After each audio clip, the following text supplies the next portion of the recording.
eli Talbot Solara, jota ohjasti Pertti Kärhä. Nolla-auton tehtävänähän on varmistaa, että kaikissa tehtäväpisteissä hommat hoituvat. Kilpailu alkoi perinteisesti Laajavuoren erikoiskokeella, jota kilpailijat eivät ole saaneet autolla ajaa läpi, vaan sen tutustuminen on suoritettu sopivana aamulenkkinä. Olemme kuvanneet noin 200 metrin lähtökiihdytyksen ylämäkeen ja verranneet kiihdytysaikoja tallien kesken sekä B- ja N-ryhmän autojen välillä. Numerolla 1 ajanut Hannu Mikkola käytti tähän nousuun aikaa 11.08. Saattaisi tänä vuonna tätä kilpailua voittaa. Ja näin Markku on liikkeellä. Markku Alen siis takapyörävetoisella Lancialla ja käytti aikaa nousuun 12.06. Hän on ehkäpä kaikkein kurjautteisin kaveri näistä kavereista, jotka täällä tänään starttaavat. Ja näin Stigu on liikkeellä. Ja hänen ajokinaan on siis tämä pitempi alustainen Audi Cairo. Ja vanhan mallin Quattrolla Blomqvist käytti aikaa 10.14. Eli nopein nousu tällä hetkellä. Ja autossa on säädettävä neliveto, ei sentään ajon aikana säädettävä, mutta varsin nopeasti tuota nelivedon suhdetta pystytään rakentamaan. Ja tämä on niin sanottu toisen polven neliveto. Ja näin on. Vatasen käyttämä aika 10.18.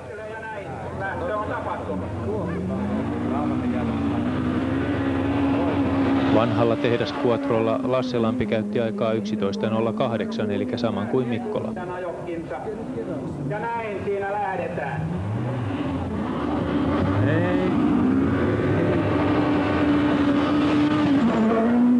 Kankkunen tarvitsi aikaa jo 13.10, eli 3 sekuntia enemmän kuin Blomqvist. Otimme vertailuun, jos näin voi sanoa, vanhan voittaja-auton PDA-eskortin.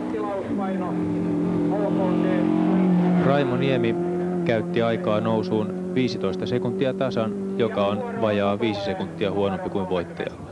Jos minä tämän oikein luen, niin tässä lukee, että pojilla ei ole huoltoa rallissa. Pitääkö paikkansa? Pitää. Ahaa, sitä mennään nyt tuurilla.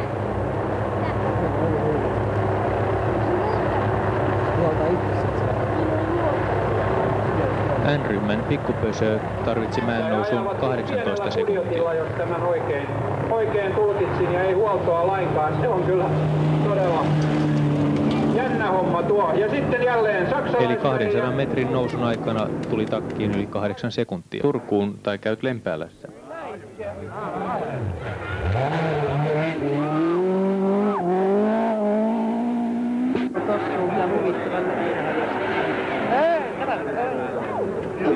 Voi vittu, näitkö? Tuulta.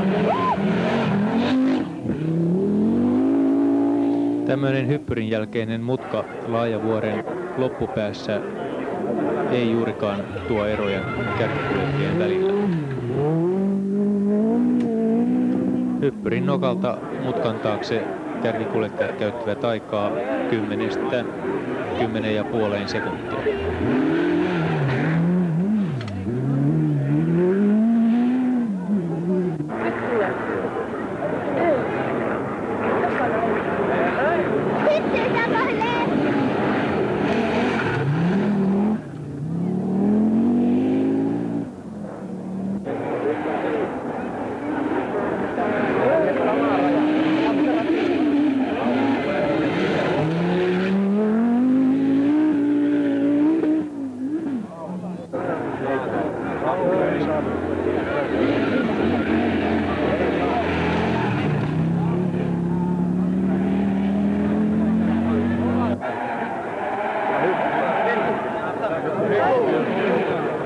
Henri Toivonen ei hurjasta loikastaan huolimatta tullut yhtään sen nopeammin kuin muutkaan, joskaan ei kyllä sitten hitaamminkaan.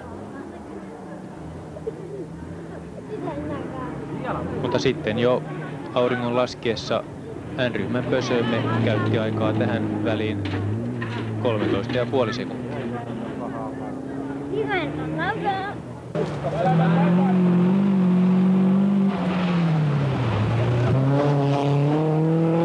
504 Pickup-pösö ei päässytkään osallistumaan kilpailuun, vaan päätettiin ottaa nolla-autoksi raivaamaan tie tyhjäksi.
Ruuhimäen erikoiskokeella Ari Vatanen käytti tässä kuvassaoloaikaansa 10,24 sekuntia.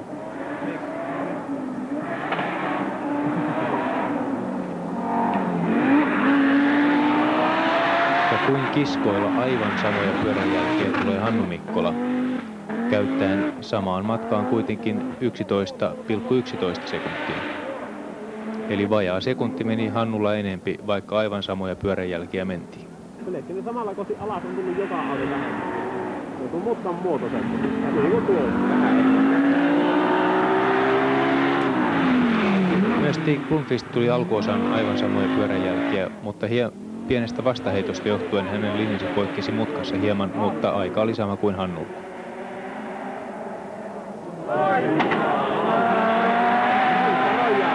Mahtoikohan Piirosen Juhan nuoteissa lukea tämä ylimääräinen mutka? Tuskinpa.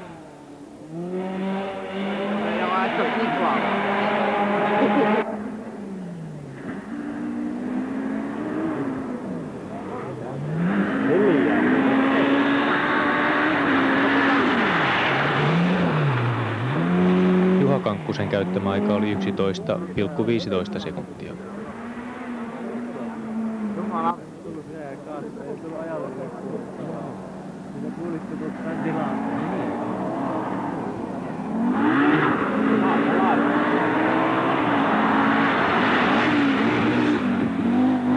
Tarkalle meni Per Eklundinkin hyppy.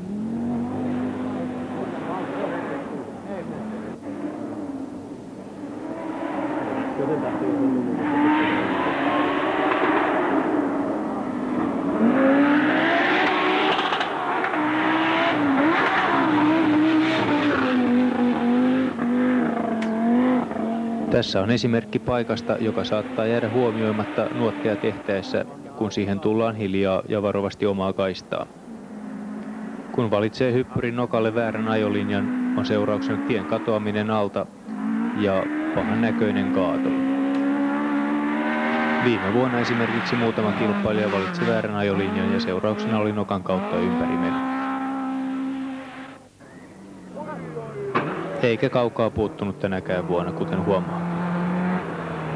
Vaikka N-ryhmän autoilla pitää varoa näitä nyppylöitä, nousevat niiden keskinopeudet juuri siistin ajon myötä varsin korkeiksi. Esimerkkiparimme sijoitukset olivat koko ajan yleiskilpailun puolenvälin paikkeilla.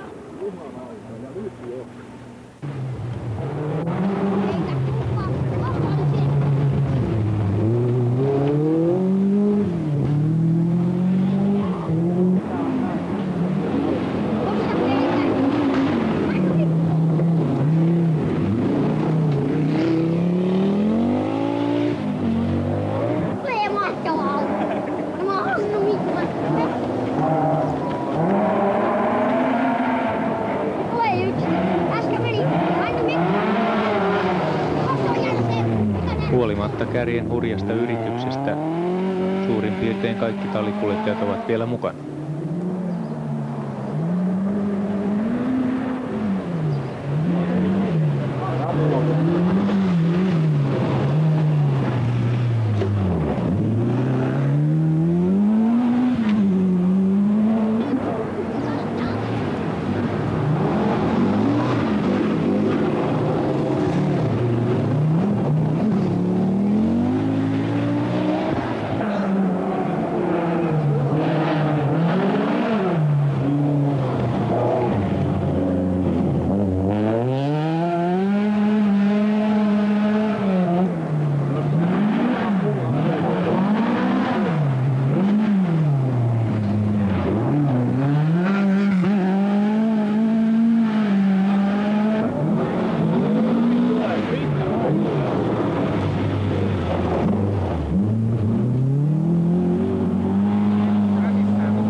Ja niin se päättyy myös aikanaan tämäkin MM-osakilpailu. Jyväskylän Suurajoilla on monta voittajaa, jos on monta häviäjää. Näin tallien tasolla voittajia on vain yksi. Ja se oli tällä kertaa Ari Ratta.